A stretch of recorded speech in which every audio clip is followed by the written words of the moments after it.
ایک گاؤں میں تین دوست علی احمد اور زینب کھیلتے کھیلتے ایک پرانے کنویں تک پہنچے۔ کنواں سنسان اور ڈرونا تھا۔ احمد نے کہا، سنا ہے یہاں ایک جن رہتا ہے؟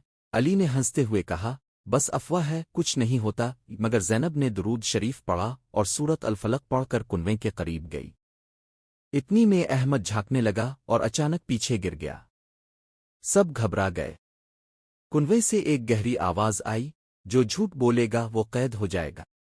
ال نے فوراً کہا، ہم نے سچ میں کچھ نہیں کیا۔ لیکن جن نے کہا، تم نے پہلے کہا تھا کہ کچھ نہیں ہوتا، حالانکہ دل میں ڈر تھا۔ زیب نے ہاتھ اٹھا کر دعا کی، اللہ ہمیں اپنی حفاظت میں رکھ اور ہمیں سچ بولنے والا بنا۔ اس نے سورت الناس کی تلاوت کی۔ اچانک کنواں چمکنے لگا اور احمد باہر آ گیا۔ جن کی آواز آئی، سچ بولنے والے کو کوئی نقصان نہیں۔ بچی سمجھ گئے کہ سچ اور دعا کی طاقت سب سے بڑی ہے۔ اس دن کے بعد وہ روز حفاظت کی دعائیں پڑھتے اور ہمیشہ سچ بولتے۔